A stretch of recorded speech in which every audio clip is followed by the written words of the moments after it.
嗱，呢個好舒服啊，朋友仔。呢個樓盤咧，自帶沙灘，兩個超大嘅泳池，有兒童池啦，有成人池，兩個泳池都係超大個嘅，同埋仲可以將個沙灘搬埋翻嚟小區，好舒服，即係有種夏威夷嘅感覺。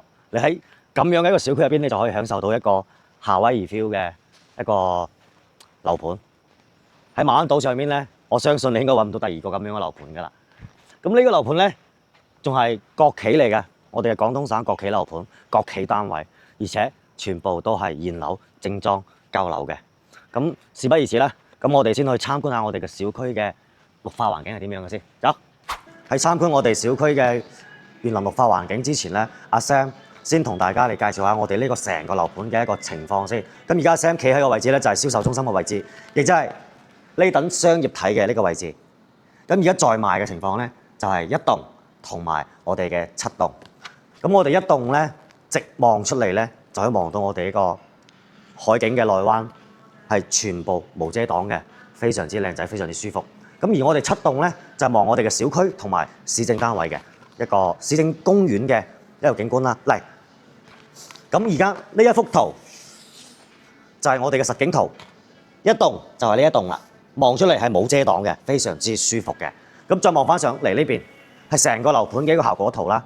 咁呢度就一棟啦，望出嚟冇遮擋嘅，可以望到我哋嘅海景內灣同埋紅樹林，同埋我哋嘅呢個綠道，非常之靚仔。咁7棟就喺呢度，7棟就呢個位置，7棟望出嚟咧，呢一度咧就100畝嘅市政公園，咁同埋望埋小區。咁同大家講下呢度嘅優點啦。我哋成個樓盤，大家會見到非常之闊落，同埋都係錯開嘅，望出嚟唔會有遮擋嘅。我哋嘅樓間距咧由上到下係有接近160米嘅一個樓間距，咁而我哋7棟望翻我哋小區入邊咧係有接近350米嘅一個樓間距啊！我哋成個樓盤嘅容積率咧就去到2.5嘅。你喺馬鞍島上面嚟對比啲樓盤嚟講咧，我哋呢個粵海城低容積率，同埋樓間距非常之闊落，而且小區仲自帶咗2個泳池，唔係溫泉池，係泳池，一個成人池啦，一個兒童池。係絕對滿足得到我哋日常嘅一個需求嘅。咁我哋喺馬鞍島嘅地鐵口嘅一個位置啦，我哋距離地鐵口咧係並唔遠嘅。咁如果你從導航上面嚟計時間咧，我哋步行可能要10零分鐘先可以到地鐵站。咁如果我哋揸車咧，例如搭車或者係滴滴，可能就3分鐘就可以到達我哋呢個地鐵口噶啦。咁同埋咧，各位香港朋友最重要嘅一點就係，我哋喺香港點過嚟，或者我哋樓盤點樣返香港呢？係咪？呢個係大家比較關心嘅一個問題啦。咁我哋樓盤而家呢，係可以直接通過我哋微信去關注一個小程序，叫做優約巴士，係我哋中山嘅公交集團出嘅一個乘車嘅方案。而家已經係開通咗㗎啦，大家只可以打開手機嘅微信，關注我哋呢個優約巴士。我打俾大家睇睇下，打開我哋呢個搜索優約巴士，點擊呢度，咁你會見到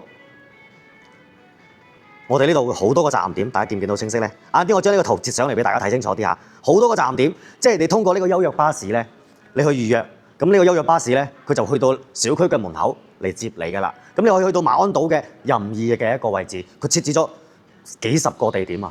如果你哋係想返香港咧，直接乘坐呢個優約巴士去預約返佢就 OK 㗎啦。咁乘坐到呢個中山嘅人才港，再搭返呢個跨境巴士直通車，可以直接去到我哋嘅深圳前海灣地鐵站落車，你又直接可以乘坐地鐵返到我哋嘅福田去過關返香港，係非常之方便嘅啊！咁而家阿 Sam 就同大家介紹呢度啦。咁我哋而家先去睇睇我哋嘅小區嘅一個具體情況係點樣嘅，同埋我哋嘅一棟嘅示範單位俾大家去作為一個參考。咁而家我咧就嚟到咗我哋小區入邊啦，大家嚟感受一下我哋小區嘅綠化啦，我哋嘅環境啦，都係非常之舒服嘅。同大家講下呢度嘅一個配置嘅一個情況啦。咁我哋呢度嘅容積率咧就係2.5嘅容積率啦。喺島上面嚟講咧，2.5係非常之低嘅一個容積率嚟㗎啦。咁同埋我哋嘅樓間距咧係非常之闊落嘅。就我哋一棟為例，望出去係一個海水、海景、內灣嘅一個位置，望出去咧絕對冇遮擋嘅。個樓間距唔使講，非常之靚仔。但係大家要知道嘅，我哋小區嘅一個樓間距係點樣嘅？而家賣緊1棟同埋7棟，咁7棟對開嘅樓間距咧，去到360幾米，而我哋嘅樹方向咧嘅樓間距咧係去到160米㗎，個樓間距係超闊嘅，所以話住喺呢個樓盤咧係非常非常之舒服。咁如果各位朋友仔咧有興趣想喺馬鞍島上面咧選擇一個大正當嘅現樓交付嘅即買即收樓，即係同埋要國企單位嘅樓盤咧，你無疑你必須嚟睇睇呢個樓盤。呢個樓盤係值得你去考慮同埋對比嘅。咁呢度咧個價錢咧，阿 Sam 就擺喺最後邊啦，就同大家總結呢個價錢同埋戶型啦。咁我哋而家事不宜遲，我哋先上去睇睇我哋一棟嘅呢個單位先。我揀咗套大單位同大家睇嘅，走。嗱，咁我而家咧就嚟到呢一套123平方嘅一個南北對流嘅一個戶型俾到大家去參觀嘅。呢個就係我哋嘅戶型圖啦。咁入到門口呢個位置咧，佢係送咗個私家嘅入戶花園俾到你嘅。咁門口咧係消防門嚟嘅，就係唔可以封嘅嚇。但係呢個位置咧可以供你自己一個人使用。你到時裝翻個鞋櫃喺度咧，免費去利用翻呢個位置，非常之實用。咁我哋入到嚟咧嘅第一間房，佢其實呢個就係多功能房嚟嘅。咁佢就做成咗一間小朋友嘅房間啦。你都可以利用做成一間麻雀房啦，或者雜物間都係 OK 嘅。咁你加埋呢間房呢套單位落嚟咧，總共係有4房2廳2個衞生間嘅。咁而家阿 Sam 咧客廳嘅呢個位置咧係南北對流雙陽台嘅，非常之舒服。你空調電費都慳唔少啊！呢度擺埋一個圓台，一家人坐喺度平平安安咁食飯，非常之快樂。呢度咧就係一個 U 字形嘅一個廚房啦，非常之大嘅嚇呢個廚房。呢個位置仲可以擺個雙門冰箱位，大家可以見到呢個係交樓標準嚟嘅。大家嘅眼見即所得嚇，方太嘅一個3件套啊。咁呢啲櫃啊、背景牆啊，呢啲都係冇嘅。呢個係示範單位嚟嘅，啊都係實體樓上面嘅示範單位。咁你到時候交樓標準咧，呢啲都係冇嘅，佢係變成白色嘅乳膠漆牆。再跟我嚟睇睇我哋嘅休息區域係點樣嘅。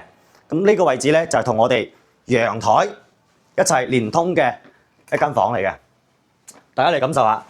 呢套單位嘅陽台咧非常之靚仔，我哋喺呢個角度望過去，非常之長嘅我哋嘅陽台。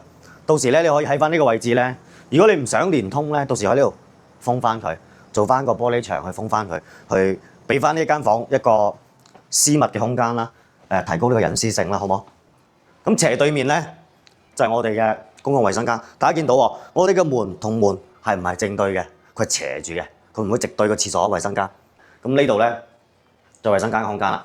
衞生間空間咧比較闊落嘅，大家感受下。同埋呢度做咗個飄台，有啲老人家啊沖涼唔方便啊，咁佢呢種設計咧就會比較貼心嘅啊。咁呢間房咧就做咗個小朋友嘅房間。咁呢間房其實唔會話特別大啦，因為大家可以見到呢張床可能就佢做嘅一體櫃嚟嘅，大概就1米闊咁上下啦。咁隔離呢一個飄台，咁佢拼過去咧，咁佢再利用翻個空間，就可以令呢間房變翻大。咁同時咧，佢呢間房作為一個小朋友嘅房間咧，佢咁樣嘅設計方式咧，到時大家可以參考咯。但係一定記得一定要喺呢間房裝翻個防盜網，畢竟係小朋友住嘅房間啦，安全一定係擺喺第一位嘅，最重要嘅。咁呢個位置咧就主人房，主人房空間同樣呢度係有個飄窗嘅。其實阿 Sam 咧就會比較中意飄窗呢種設計啦，即係起碼你喺間房入邊啊，你有個地方坐啊，或者平時攤一攤啊都好舒服嘅。咁佢呢個戶型咧，呢邊咧就做咗2邊衣櫃啊，大家參考下咯。衣櫃交樓都係冇嘅。入到嚟就係主人房嘅衞生間啦啊，同樣都有個飄台喺度嘅。咁呢一套望我哋嘅海景單位，你可以話叫內江啦，因為呢度係海水同淡水嘅一個交匯處嚟嘅，所以大家咧都唔使擔心呢度嘅海風係鹹嘅啊，呢度會淡好多。咁同時樓下咧，大家見到楊萬家樓下呢個位置咧，到時佢係做成呢個濱江公園嘅，而家啱啱鋪咗黃泥啊，而家又打造緊嘅。咁見到樹林嘅呢個小樹林嘅呢個地方咧，就係呢個濕地公園、濕地紅樹林。住喺呢個地方嘅環境啊、負離子啊、空氣啊，會比較靚仔、比較舒服嘅。好啦，咁今條片咧就分享到呢度啦，各位朋友仔。咁同大家總結一下啦。咁呢度咧就係我哋中山馬鞍島上面嘅粵海城，而且咧成個樓盤咧都係現樓嘅狀態㗎啦。咁而家主要賣緊邊度咧？主要賣緊1棟同埋7棟嘅呢個單位啦。咁1棟嘅單位就係123啦， 110嘅啦，同埋90方嘅啦，都係3房到4房嘅單位。咁一棟嘅單位全部係可以望到我哋嘅呢個內江嘅內海，可以話內海嘅海水景啊，呢個位置，同埋佢以後都冇遮擋嘅。咁呢棟嘅價格咧要去到17000幾到18000咁上下嘅一個均價，大裝修嘅交標，即買即收樓。咁7棟咧，佢就係望到我哋小區隔離嘅一個100畝嘅一個公共配套嘅一個公園啦，市政公園。咁佢嘅在售面積咧就79平方同埋92平方嘅，一個係2房2間房啊，即係同埋一個就係3房，個戶型都非常之靚仔嘅。咁咧想要資料嘅朋友仔可以打喺評論區度，扣666，阿 Sam 將啲資料發俾大家，拜拜。